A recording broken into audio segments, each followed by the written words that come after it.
Tottenham Hotspur of London, England have won a trophy, and this is not a drill. And not just any trophy, but the Tiger Cup. Last we checked, trophy cabinets at Santiago Bernabeu and Anfield don't have it. Despite going 1-0 down to the famous Lion City Sailors from Singapore, Spurs pulled off a stunning comeback and won 5-1. As the man who bagged the hat-trick, Richarlison lifted the trophy and the joy was uncontained. If this doesn't convince Harry Kane to stay, what does? First Audi Cup, then the Walter Tell Trophy, and now the Tiger Cup. Welcome to TRIBUNA, your go-to place for breaking news, top reactions, ratings, and funny stories from the Premier League. Like this video and subscribe to our channel, and we continue. The game between Arsenal and Barcelona could easily be confused for a Champions League quarterfinal, not just for its 5-3 scoreline, but also for its intensity. Xavi wasn't pleased in defeat. Barca's head coach complained Arsenal's intensity wasn't normal. Too many faults for a friendly game. If Xavi expected sympathy, Barca fans are the wrong kind. Shut up and find solutions. New season, same old Xavi, say some Barca fans. This really is more than a club. Arsenal fans can actually enjoy this Thursday, and not because they play Europa League. Havertz scored, Mudryk and Mount didn't. You see? Facts only from this Gooner.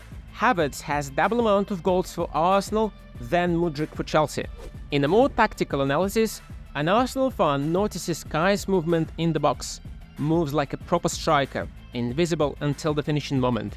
Aside from the cold-blood finish, Havertz combined well with his teammates and made timely runs from the left-hand side. 8 out of 10 for Cobra Kai.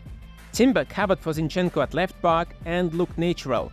Great passing ability and link up with the midfielders. 8 out of 10. Saka gave Barca defenders nightmares, especially Christensen. If a player gets 9 out of 10 despite missing a penalty, that tells you something. Trossard came on and did Barca dirty with 2 disgusting finishes. The first was an excellent individual goal, and the second was possible thanks to Tierney's cross. 9 out of 10 for the Belgian, and 8 out of 10 for the Scotsman. Finally, Partey looked what Declan Rice should want to be and absolutely bossed the midfield, winning pretty much every ball. 9 out of 10. Declan Rice had to skip the Barca game because of an injury he suffered in training. Tight calf, to be precise. The only time Rice had missed a game in his career before was in May 2019. This statistic should encourage Arsenal fans, but this is exactly what worries them. Never injured before, and now this happens. Rice was still at the game, cheering the teammates alongside Zinchenko and Elneny, and fans hope to see the new signing in action against Monaco next week. Man City played an Asian thriller against Bayern Munich and got themselves a pretty 2-1 victory in the end. One player, however, failed to impress. Kalvin Phillips remains anonymous and doesn't really influence games. Kovacic played 2 halves of football for Man City, and he looks more adjusted to the system than Phillips after a year, says one supporter. On the positive side, Kovacic might get the recognition he deserves as people finally can appreciate his somewhat hidden genius. Erling Haaland didn't score for one game, the one he didn't even start, and questions over his ability re-emerged. One reporter wondered if Haaland still has to adapt to Man City. Pep Guardiola was philosophical about it, to say the least. He gave the reporter a death stare before saying, "I would say that Erling adapted quite well to Man City. When you score more than 60 goals, fuck."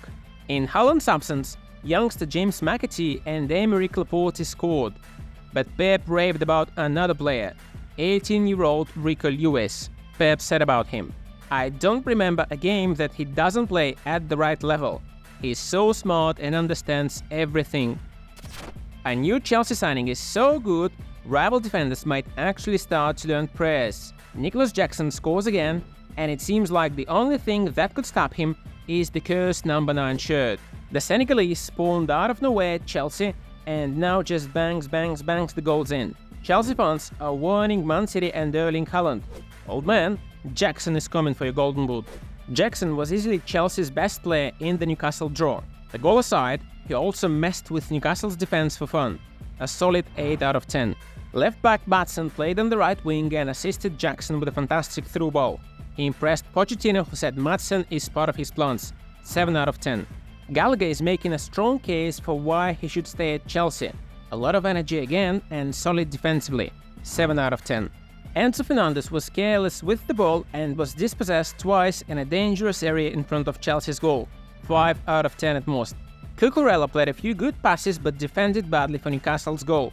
5 out of 10. Sterling was out of sync with the rest of the Chelsea front line. Todd Boehly might be on the phone with his Saudi friends as we speak. 4 out of 10 for him. Andre Onana made his debut against Real Madrid, and you could see the huge difference between him and David De Gea. The Cameroonian swept more in one game than the Spaniard in the last 3 years. Onana oftentimes played as high as a defensive midfielder, intercepting the ball and distributing passes. Modern goalkeeping has arrived in the red side of Manchester. Onana was hardly to blame for Real Madrid's 2 goals. Horsley became a Wayne Rooney for a moment while scoring the second goal, and Bellingham's opener would have been cancelled for offside by VAR. The really bad news for Man United is not the defeat to Real Madrid, but the injury to Kobbie Mainoo. The 18-year-old left the pitch on crutches, wearing a protective boot. Erik ten Hag loves Mainoo as if he was his secret son. The kid didn't even play against FC Teen Pot Hollywood Wrexham United, which confirms his status as a first-team player. Ten Hag doesn't know the extent of the injury, but he and fans have to hope it's not serious. Not in the least because Eriksen is so past it. Eriksen was the slowest player on the pitch, and it was like playing with 10 men. Sadly, the Dane may be finished at this level, and United really must hope Mainoo is okay. 3 out of 10.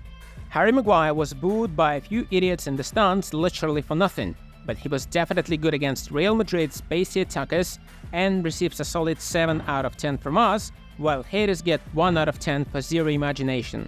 United's most dangerous player was Garnacho, who created a lot of danger but nobody was there to convert it. 8 out of 10. Onana was unlucky to concede, but he made a few great saves from close range and was miles better with his feet than De Gea. 7 out of 10. Bruno Fernandes was his usual self, except he played on the right wing. Lots of energy on both sides of the pitch. 7 out of 10. Rashford was bullied by the opponent and lacked efficiency in front of goal. 4 out of 10. United do need a specialist striker. Don't forget to check out other videos on our channel. See you there.